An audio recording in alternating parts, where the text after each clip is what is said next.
So initially, నేను మీ దగ్గరికి వచ్చినప్పుడు when I showed you this book is Mindset Shift, sir, I was very amazed to see you have a lot of knowledge. మీరు NLP గురించి, Richard Bandler గురించి చెప్పారు. You said you went to London to witness that session about Spobia. I mean, you know all these techniques. Maybe our wordings తెలియదేమో, but you know the techniques. And I was very amazed to understand that you spend a lot of time with yourself, understanding yourself.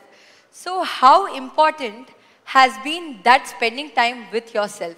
And దానివల్ల అసలు ఎలాంటి ఉపయోగం ఉంది? First of all మన ప్రియతమ గౌరవ ముఖ్యమంత్రి గారు నారా చంద్రబాబు నాయుడు గారు ముఖ్య అతిథిగా ఏర్పాటు చేసినటువంటి ఈ పుస్తక ఆవిష్కరణ కార్యక్రమంలో నేను ఒక అతిథిగా రావటం, నాకు అవకాశం కల్పించినటువంటి శరణి, వారి కుటుంబ సభ్యులు, ముఖ్యంగా మంత్రివర్యులు నారాయణ గారు, తన మామయ్య గారు, నా సోదరుడు గంటా శ్రీనివాస్, అండ్ చాలామంది అతిథి మహారథులు, అండ్ ఫ్యూచర్ మన రాష్ట్ర భవిష్యత్తు, మన దేశ భవిష్యత్తు మీ కళలో కనిపిస్తుంది. అలాంటి యంగ్స్టర్స్, ఆల్ స్టూడెంట్స్, మీ అందరికీ సభాముఖంగా నా హృదయపూర్వక అభినందనలు, ధన్యవాదాలు, నమస్కారాలు తెలియజేసుకుంటాను. It's a great opportunity to be here one amongst you all. ఇలాగా శరణి ఇంటికి వచ్చినప్పుడు ఒక బుక్ రాశాను. అది మీరు ముఖ్యమంత్రి గారు ఇనాగ్రేట్ చేస్తే బాగుంటుంది, వెరీ పర్పస్ఫుల్ బుక్ అని అమ్మాయి చెప్పినప్పుడు చాలా అమేజ్ అయ్యాను నేను. ఆ బుక్ని క్లుప్తంగా నేను 4-5 పేజీలు చూసినప్పుడు నాకు ఎప్పటి నుంచో ఇలాంటి పర్సనాలిటీ డెవలప్మెంట్ మీద, అలాగే సీక్రెట్ అనే ఒక బుక్ ఉండేది. అది ఎన్నో దశాబ్దాలు, 2-3 దశాబ్దాల ముందే ఆ బుక్ నేను చూడటం నాకు జరిగింది, తటస్థపడింది. అప్పుడు ఇంకా ఇండియాలో రాలేదు ఆ బుక్, దాని ట్రాన్స్లేషన్ కానీ దాని వీడియో నేను చూడటం జరిగింది. ఆ బుక్లో చెప్పిన ఎన్నో విషయాలు నాకు తెలుసో తెలియకనో నాకు నేనుగా అనుకున్న అవన్నీ ఆచరించడం మొదలుపెట్టాను నేను. అది నాకు ఎంతో హెల్ప్ అయింది. ఓ ఇలా ఉంటుందా అన్నది. సో తను అడిగిన ప్రశ్న కానీ ఇందాక గౌరవ ముఖ్యమంత్రి గారు చెప్తున్న దానికి మైండ్ సెట్ షిఫ్ట్ అనేది అత్యంత అవసరం. మనం ఒక గాడిన పడి అదే ధోరణిలో ఒక గానుగెద్దులాగా కష్టపడతాం. ప్రతి వాళ్ళు కష్టపడతారు, బట్ ఆ కష్టపడటంలో స్మార్ట్గా కష్టపడతారా, హార్డ్ వర్క్ తోటి వాళ్ళు కష్టపడుతున్నారా అనే దాని మీద మనం ఆలోచించుకుంటే కనుక చాలామంది ఇలాంటి అవేర్నెస్ లేక, ఇలాంటి శరణి లాంటి వాళ్ళు ఇచ్చినటువంటి పుస్తకాలు వాళ్ళకి గైడ్ చేయక, లేకపోతే గురువులు గైడ్ చేయక, లేకపోతే వాళ్ళుగా ఆ షిఫ్ట్ అనేది తెలియక అదే గానుగెద్దులాగా అదే కష్టంతో అలాగే జీవితాన్ని వెళ్ళదీసే వస్తారు.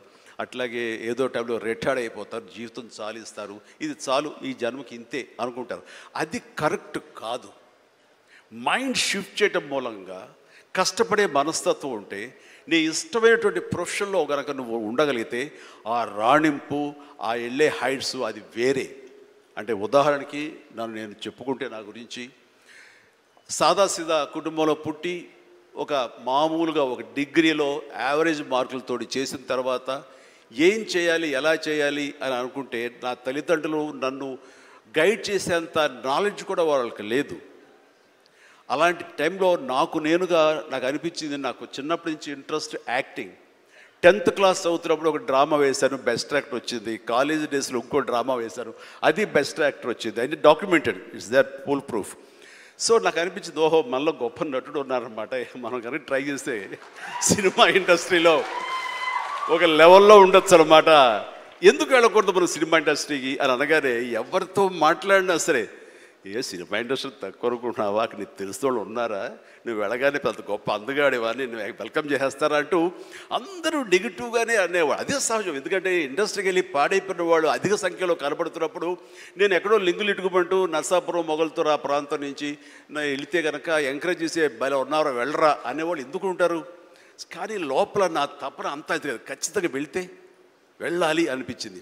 అదే విషయం అమ్మా నాన్నలు చెప్పాను. నేను మైండ్ షిఫ్ట్ గురించి మాట్లాడుతున్నాను.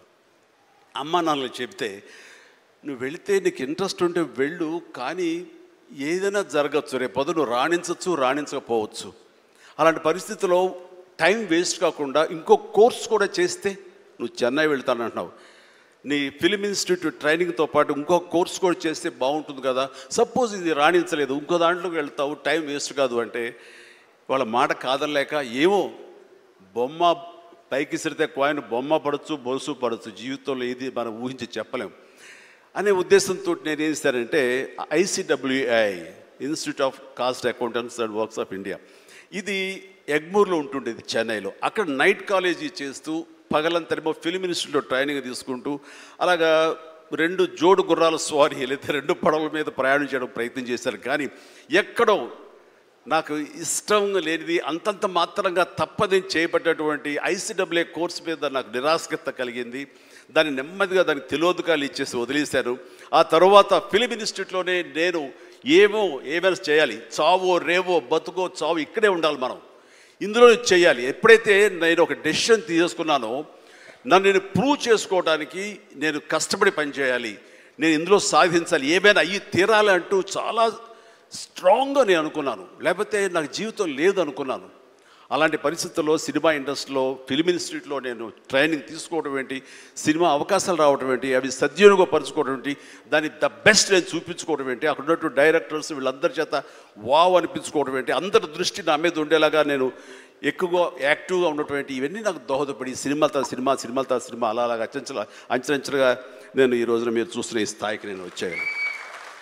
ఇక్కడ ఏంటంటే ఏమైనా సరే 2 చేద్దాం, ఏమో జీవితం ఏమవుతుందో అనే అభద్రతా భావంతో ఉండే కంటే కాదు, ఖచ్చితంగా అనుకుంటే సాధించవచ్చు, నాలో టాలెంట్ మీద నాకు నమ్మకం ఉందని సాధించగలరు, కాబట్టి అది వద్దు అనుకుంటూ మైండ్ షిఫ్ట్ చేసుకుని దీని మీద ఫోకస్ పెట్టాను సరే, అక్కడ నేను సఫలీకృతునయ్యాను. అదే శరాణి చెప్పేది. ఎక్కడ డౌట్ ఉండకూడదు. ఆ ప్రొఫెషన్ నీకు ఇష్టమైన ప్రొఫెషన్ అయ్యి ఉండాలి, దాని మీద నువ్వు ఇంట్రెస్ట్ పెంచుకోవాలి, అది సాధించడానికి కష్టపడి పనిచేయాలి, ఒళ్ళొంచి పనిచేయాలి, అది కూడా స్మార్ట్గా పనిచేయాలి. వీటన్నిటితో పాటు మన వ్యక్తిత్వం, మన బిహేవియరు, మన మంచితనం ఇవన్నీ కూడా యాడెడ్ ఫ్లేవర్, అది చక్కటి అందాన్ని ఇస్తాయి నువ్వు వెళ్తున్న ఈ బాటలో. అది చాలా ఇంపార్టెంట్. చాలామంది అత్యున్నత స్థానానికి వెళ్ళిపోతుంటారు, కానీ క్యారెక్టర్ లేకపోతే వాళ్ళు ఎంత ఎత్తుకెళ్ళినా సరే సర్లే పెద్ద చేసేళ్ళ అని అంటారు. అది ఎంత లేదన్నా సరే ఆ క్యారెక్టర్ కూడా నీకు లేని అందాన్ని తీసుకొస్తుంది, నీ కష్టానికి మరింత అందం ద్విగుణీకృతం అవుతుంది, నీ ఫలితం కూడా అంత బాగా ఉంటుంది. కాబట్టి మైండ్ సెట్కి షిఫ్ట్ అనేది చాలా చాలా అవసరం.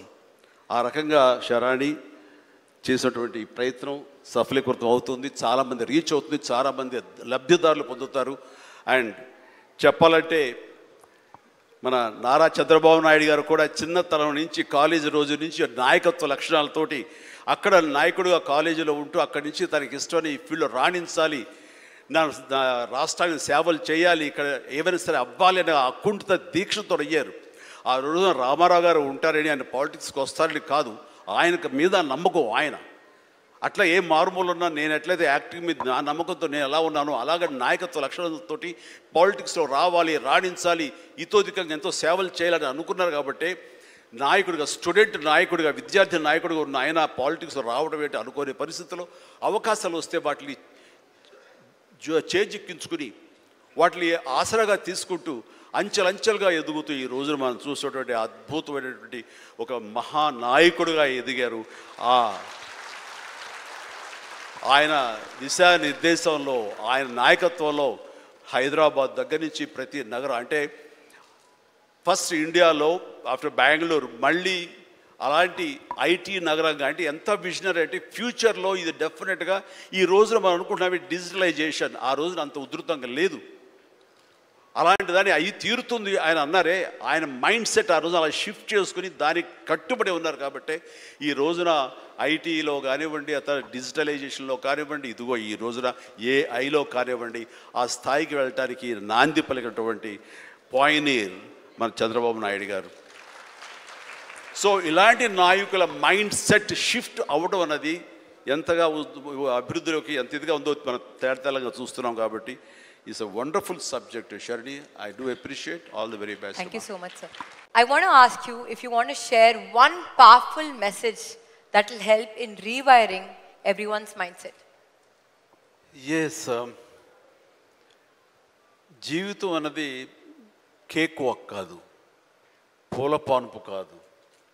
ప్రతి క్షణం ప్రతి చోట ఇందాక మీరు అన్నట్లుగా అబ్స్టికల్స్ వస్తుంటాయి, ఆటంకాలు వస్తుంటాయి, ప్రతిబంధకాలు వస్తుంటాయి, అండ్ ప్రతికూల పరిస్థితులు ఏర్పడుతుంటాయి.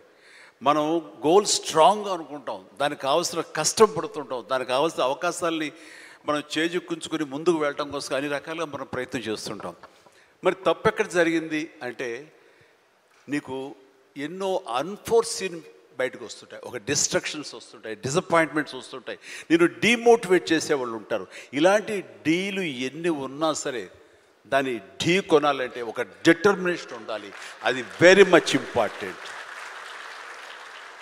అంటే బెదరకూడదు, మన ధ్యేయం చెక్కు చెదరకూడదు, అకుంఠిత దీక్షతోటి ముందుకు వెళుతూ ఉండాలి. నా విషయానికి వస్తే కనుక, నేను వచ్చిన కొత్తలో డెఫినెట్లీ నన్ను డిసప్పాయింట్ చేసిన వాళ్ళు ఉన్నారు. నేను హీరోగా ఎదుగుతున్న సమయంలో, హీరోగా 4-5 సినిమాలు చేస్తున్న సమయంలో కొంతమంది ప్రొడ్యూసర్స్ నన్ను ఒక తక్కువ స్థాయి రౌడీ వేషాల కోసం అడిగారు. కొత్తలుడు అని, కొత్తపేట రౌడీ అని, అలా మోసగాడని ఇట్లాగా అడుగుతుంటే పెద్ద పెద్ద హీరో, నేను ఒక పక్క నుంచి మంచి హీరో వేషాలు వేస్తున్నాను. కొన్ని యాంటీ హీరో అయి ఉండొచ్చు, but hero lead man characters వేస్తుంటే ఎక్కడో డిసప్పాయింట్మెంట్ ఉంటుంది. అబ్బా ఏంటి, నేను హీరోగా పాజిటివ్ క్యారెక్టర్గా, చట్టాన్ని కళ్ళు లేవు ఇలాంటి సినిమాల్లో హీరోగా చేస్తుంటే నన్ను చిన్న చిన్న రౌడీ వేషాలు ఏమంటున్నారు, నా జీవితం ఏమైపోతుంది, ఇలా కాదు కదా అని అనుకునే పరిస్థితి, వాళ్ళకి ఎదురు చెప్పలేని పరిస్థితి. కానీ లోపల ఒకటే ధైర్యం, ఎన్ని వేషాలైనా వేయనివ్వండి, ఎటువంటి వేషాలు వేయనివ్వండి, నేను ఖచ్చితంగా అలాంటి వాటి కోసం ఎదురు చూస్తాను, అలాంటి ఖచ్చితంగా వస్తాయని ఒక దీక్ష, ఒక నమ్మకం నాకు. ఆ నమ్మకం నిలబెట్టింది. అండ్ ప్రేక్షకులు, నేను చిన్న చిన్న విలన్ పాత్ర 2-3 సార్లు సినిమాలు వేసినా సరే అందరూ కూడా చమక్లా మరిచేవాడిని, ఆకర్షించుకునేవాడిని. ఇడెవడరా భలే చేస్తున్నాడు, శబాష్, నెక్స్ట్ పిక్చర్ ఎత్తుంది చేయాలి, అండ్ ఇతను సాంగ్స్ బాగా చేస్తాడు, ఈ సాంగ్స్ పెట్టి ఇతను హీరో చేయాలంటూ ప్రేక్షకుల చేత నేను మనల్ని పొంది, ప్రేక్షకులు సినిమా ఇండస్ట్రీలో ఉన్నటువంటి ప్రొడ్యూసర్ని, డైరెక్టర్ని నన్ను ఖచ్చితంగా పెట్టుకుని తీసేలాగా చేశారు. కాబట్టి ప్రేక్షక దేవుళ్ళకి ఎప్పుడు నేను రుణపడి ఉంటాను. అది నా ఒక అధ్యక్ష, నా కాన్ఫిడెన్స్ వాళ్ళని రీచ్ అయింది. నేను చెప్పుకోకర్లా, నువ్వు చేసే చిన్న పాత్రని పెద్ద పాత్ర సరే, నువ్వు చేసే దాంట్లో నీ కన్విక్షన్, నీ యొక్క హావభావాలు, నీ హుషారు వాళ్ళని ఎక్కడో తెలియకుండా రీచ్ అవుతుంది. సైకిల్ కుర్రాడు అంటారు మనూరు పాండవులు, అది 5 మందితో పాటు నేను ఒక కుర్రవాడిని. వాళ్ళకంటే పెద్ద క్యారెక్టర్ నాకు లెంగ్త్ ఏమి లేదు, వాళ్ళకంటే స్ఫురద్రూపం కాదు. కాకపోతే ఆ ఉన్న కొంచెంలో చముక్కలా మెరిసరికి ఎవడరా భలే ఉన్నాడు, వీడికి లైఫ్ ఉంది రోయ్ అలాగా అనిపించుకోనంటే, అది నన్ను నేను ప్రొజెక్ట్ చేసుకోవడం, నన్ను నేను ఆవిష్కరించుకోవడం, నన్ను నేను బెస్ట్ అనిపించుకోవడం ఉంది. నిరంతరం అదే థాట్తో ఉండి, ఆ నమ్మకంతో ఉంటే ఖచ్చితంగా ఇలాంటి డీలు ఎన్నొచ్చో సరే ధీటుగా ఢీ కొట్టగలం. ఇది నేను చెప్తాను.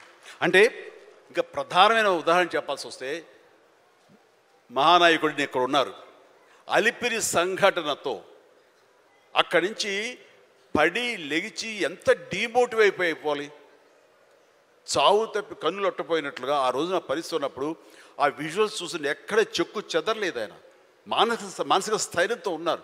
హాస్పిటల్కి వెళ్ళి ట్రీట్మెంట్ తీసుకుని వెంటనే మామూలుగా బయటకు వచ్చారు.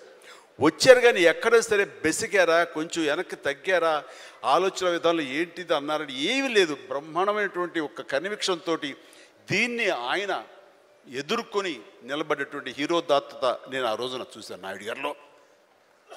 ఇలాంటివి వస్తుంటాయి, కానీ వీటిని మన కన్విక్షన్, మన నమ్మకం, మన మీద నమ్మకం ఖచ్చితంగా ముందుకు వెళ్ళిపోతుండాలి. మనల్ని ఆదరించే ప్రేక్షకులు లేదా రాజకీయంగా వస్తే ప్రజలు ఎప్పుడు మన యొక్క మంచిని, మనం చేసిన కృషిని, మన యొక్క ఇన్నర్ మన ఫీలింగ్ని, మన జెన్యూనిటీని, మన ఆనెస్టీని, నిజాయితీని ఖచ్చితంగా గుర్తించగలరు. మధ్యలో ఒక్కోసారి ప్రతికూల పరిస్థితులు వస్తాయి, బట్ వాటిని అధిగమించేలాగా వస్తుంది, మనకి రోజులు మంచి రోజులు వస్తాయని కన్విక్షన్ తెలితే కనుక అలాంటి అబ్స్ట్రకల్స్ని ఓవర్కమ్ చేయగలం. దానికి గాను నువ్వు నీ మానసిక ధైర్యాన్ని కోల్పోకూడదు. ఇక్కడ నిలబెత్తున్న నిదర్శనం చంద్రబాబు నాయుడు గారు. అది నేను చెప్పుకొచ్చాను.